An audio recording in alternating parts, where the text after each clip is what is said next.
आज दिन तक हमारे गांव में सड़क नहीं बनी है और हमारी गांव की बच्चियां अभी तक इतनी परेशान हैं। हमारे गांव के 5 लाख खाए गए हैं उस नरेगा के तहत। मेरा गांव पूरा बीजेपी का है, एक भी वोट कांग्रेस का नहीं है। आज दिन तक आपको मैंने बोला तो आप ही बोले सर कभी ये पंचायत का काम मेरा नहीं है। कब कार्रवाई होगी? क्या हमारे गांव के आजादी के लिए सड़क नहीं बन सकती है? क्या हमारे गांव के गुनाहगार है? कोई डूब क्षेत्र में नहीं है। अभी मंडावर पंचायत में काम चल रहा है प्रेजेंट में। मैं दिखा दूं, अभी भेजो आप मीडिया वालों को, सभी को, आप सर साहब को भी लेके चलो। ये अजीत मेहता जी बैठे, जौनपुरिया जी खुद मेरे गांव में गए हैं, एक भी वोट कांग्रेस का नहीं, पूरा गांव बीजेपी का। ये बैठे ये बोल दे कि आपका गांव में कोई वोट कांग्रेस में जाता है। क्योंकि हमारे गांव में क्यों नहीं है सड़क? में तो पूछना चाहता हूँ, आजादी से लेकर अब तक क्यों नहीं? वो बच्चियां कीचड़ से निकल के आती है। टोंक जिला राजस्थान का वो इलाका जहां इस बार कोई राजनीतिक रैली नहीं, कोई विरोध प्रदर्शन नहीं, बल्कि एक अकेले आदमी ने पूरे सिस्टम की चूल्हे हिला दी। और सबसे दिलचस्प बात, वो युवक बीजेपी का ही कार्यकर्ता था। हाँ, बीजेपी का ही। और जिसके सामने वो सच का धुआंधार हमला बोल रहा था, वो थे राजस्थान के कद्दावर नेता मंत्री मदन दिलावर। पूरे ऑडिटोरियम में बैठे लोग अपनी कुर्सियों पर आगे झुक झुक कर देख रहे थे, क्योंकि एक आदमी माइक हाथ में लिए सीधे मंत्री साहब की आंखों में आंखें डालकर वही सवाल पूछ रहा था जो आजादी से लेकर आज तक उस गांव के हर आदमी की जुबान पर जैसे का तैसे पड़ा है। हमारे गांव में सड़क क्यों नहीं बनी? क्योंकि हमारे गांव में क्यों नहीं है सड़क? में तो पूछना चाहता हूँ, आजादी से लेकर अब तक क्यों नहीं? वो बच्चियां कीचड़ से निकल के आती है। मदन दिलावर टोंक के कृषि ऑडिटोरियम में सफाई पर भाषण देने पहुंचे थे। मंच पर बड़ा जबरदस्त माहौल, कैमरे, आगे पीछे नेता कार्यकर्ता और बीच बीच में तालियों की जबरदस्त गूंज। लेकिन तभी भाषण को चीरते हुए जनता की भीड़ से एक आवाज आई कि सर हमारे गांव में सड़क क्यों नहीं बनी? सबकी गर्दनें घूमी। मंत्री साहब का चेहरा चौकन्ना हो गया और सामने खड़ा था राम स्वरूप जाट। यह कोई विपक्ष का कार्यकर्ता नहीं था, कोई कांग्रेस का आदमी नहीं था। पूरा गांव बीजेपी का और राम स्वरूप भी बीजेपी का ही। लेकिन जब सच पेट में खौलता है तो पार्टी, लाइनें, झंडे, रंग किसी की परवाह नहीं होती। ऑडिटोरियम में गूंजती हुई राम स्वरूप की आवाज किसी नारों से नहीं, किसी गुस्से से नहीं, बल्कि अग्नि से भरी एक सच की आग उनकी निकल रही थी। उसने मंच की तरफ उंगली उठाई और कहा, पूरा गांव बीजेपी का है सर, एक भी वोट कांग्रेस को नहीं जाता, तो हमारे गांव में सड़क क्यों नहीं है? वहां पर खामोशी छा गई। मंत्री साहब के चेहरे पर जो मुस्कान थी वो मुस्कान गायब हो गई और बाकी सभी नेता एकदम जड़वत हो गए। राम स्वरूप लगातार सवाल दागता गया। आजादी से अब तक सड़क नहीं बनी, बच्चियां कीचड़ में से निकलकर स्कूल जा रही हैं, हमारे गांव वालों का क्या दोष है साहब? अब तक तो माहौल गर्म था, लोगों में कानाफूसी शुरू हो गई कि ये तो सच बोल रहा है, ये तो बिल्कुल सही पूछ रहा है। राम स्वरूप ने कोई आरोप हवा में नहीं फेंका था। उसने फाइलें निकाली, कागज निकाले, पूरा कच्चा चिट्ठा मंत्री के सामने खोलकर रख दिया। उसने कहा, नरेगा से ग्रेवल सड़क का पैसा आया था सर, 37 लाख, उसमें से 5 लाख खा गए, पूरा रिकॉर्ड है मेरे पास। और उसने दस्तावेज लहराते हुए कहा, ये दोषी है, ये कागज देख लो। जांच कमेटी ने इन्हें दोषी भी माना है, लेकिन कार्रवाई के नाम पर 0। मंत्री दिलावर जो मिनट भर पहले तक सफाई अभियान का उत्साही भाषण दे रहे थे, अब पूरी तरह से चुप थे। कंधे झुक गए थे और चेहरे पर उधेड़ बोल, आंखें नीची हो गई, माने सोच रहे हो कि यहां आकर गलती कर दी भाई। मदन दिलावर अकेले नहीं थे, उनके साथ मंच पर बैठे थे कन्हैया लाल चौधरी, विधायक राजेंद्र गुजर, सांसद सुखवीर सिंह जौनपुरिया और कई स्थानीय बीजेपी नेता।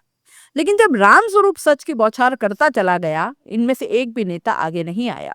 कोई भी नहीं बोला कि हाँ हम कार्रवाई करेंगे या जांच करवाएंगे। पूरा मंच पत्थर की मूर्ति बन गया और यह दृश्य देखकर ऑडिटोरियम में बैठे लोग तालियां बजाते गए, क्योंकि पहली बार कोई नेता नहीं, एक आम आदमी, और वो भी पार्टी का ही कार्यकर्ता, सिस्टम को आईना दिखा रहा था।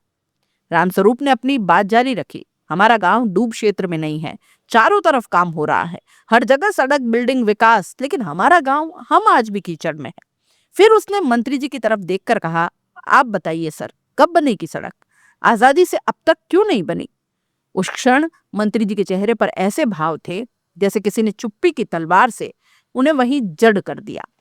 राम स्वरूप की यह लड़ाई राजनीतिक नहीं थी, ये उस गांव की बच्चियों की लड़ाई थी जो कीचड़ से निकलकर स्कूल जाती हैं। ये उन बुजुर्गों की लड़ाई थी जिन्हें दुनिया आज डिजिटल इंडिया कहती है, और ये आज भी घुटनों घुटनों कीचड़ में धंसकर गांव से बाहर निकलते हैं। ये उस मुख्यमंत्री के विकास मॉडल का सवाल था जिसकी चमकदार तस्वीरें चुनावी पोस्टरों में चमकती है, रामस्वरूप ने खुलकर बताया कि पंचायत समिति पर भ्रष्टाचार के आरोप हैं, नरेगा के पैसों में हेराफेरी है, दोषियों पर कार्रवाई न होना, अधिकारियों की टाल मटोल और नेताओं की हमारे दायरे में नहीं आता वाली घिसी पिटी लाइन है। जब उसने कहा कि मैं 1.5 साल से दौड़ रहा हूं, कलेक्टर को विज्ञापन दिया है लेकिन कार्रवाई नहीं हुई, तो फिर पूरा हॉल गूंज उठा। लोगों ने ताली, वाहवाही और हौसला बढ़ाना शुरू किया।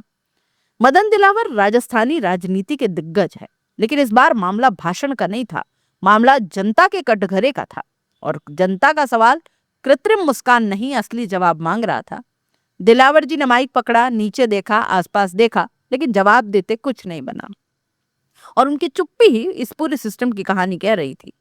पूरा वीडियो अब सोशल मीडिया पर आग की तरह फैल रहा है। लोग कह रहे हैं कि रामस्वरूप जाट बीजेपी का सच्चा कार्यकर्ता है। सिस्टम को ऐसा जवाब कोई नेता नहीं दे पाया। ये ही होता है असली लोकतंत्र, जहां सत्ता के सामने खड़े होकर एक आदमी अपने गांव का दर्द, अपने गांव की औरतों की पीड़ा और अपने बच्चों की परेशानी साफ साफ कह सके। वीडियो में साफ दिखता है कि रामस्वरूप बोलता ही चला गया और नेता बुत बनते चले गए। जनता की तालियां बढ़ती चली गई। ऐसे लगा था जैसे मंत्री नहीं, पूरा सिस्टम खड़ा खड़ा कटघरे में आ गया।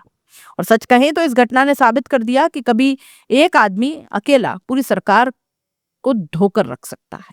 बच्चियां अभी तक इतनी परेशान हैं। सुनो सर, पंचायत में सड़क का पैसा आया था नरेगा के तहत, ग्रेवल सड़क का। मैं आपके पास आपके निवास में गया था सर। 1 मिनट सर, हमारे गांव के 5 लाख खाए गए हैं उस नरेगा के तहत। हमने 1.5 साल से संघर्ष कर रहे हैं। उसमें कई बार ये दोषी भी आए हैं। ये दोषी अभी तक कोई उनकी जांच कमेटी हुई भी है और दोषी करार भी किए गए हैं, लेकिन उनके खिलाफ कोई कार्रवाई नहीं है। कलेक्टर साहब को हमने कई बार ज्ञापन दिया है। हिदायत किया अजीत मेहता जी, मेरा गांव पूरा बीजेपी का है, एक भी वोट कांग्रेस का नहीं है। ये बेटे अजीत मेहता जी, जौनपुरिया जी, ये गए हुए मेरे गांव में। आज दिन तक आपको मैंने बोला तो आप भी बोले सर कभी ये पंचायत का काम मेरा नहीं है, ग्रेवल सरकार इनका। आपने मेरे को अभी बोला सर ये बात। PWD से वो देखेगी दिया कुमारी जी, हमने दिया कुमारी को भी दिया मैडम। कब कार्रवाई होगी? क्या हमारे गांव के आजादी के लिए सड़क नहीं बन सकती है? क्या हमारे गांव के गुनाहगार है?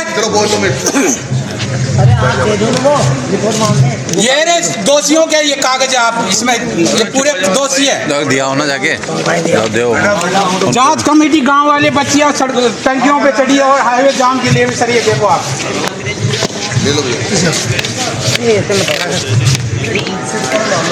कोई डूब क्षेत्र में नहीं है। अभी मंडावर पंचायत में काम चल रहा है प्रेजेंट में। मैं दिखा दूं, अभी भेजो आप मीडिया वालों को, सभी को, आप सर साहब को भी लेके चलो। ये अजीत मेहता जी बैठे, जौनपुरिया जी खुद मेरे गांव में गए हैं। एक भी वोट कांग्रेस का नहीं, पूरा गांव बीजेपी का। ये बैठे ये बोलते कि आपका गांव में से कोई वोट कांग्रेस में जाता है। क्यों? क्योंकि हमारे गांव में क्यों नहीं है सड़क में? तो पूछना चाहता हूँ, आजादी से लेके अब तक क्यों नहीं? वो बच्चियां कीचड़ से निकल के आती है। माइक रखे यार साइड में भाई। हमारे गांव वालों को क्या दोष है, मैं ये पूछना चाहता हूँ साहब। वो बच्चियां कीचड़ से, ये मीडिया वाले तक गए वहाँ पे। गांव के आदमी हाईवे जाम करने के लिए आ रहे थे।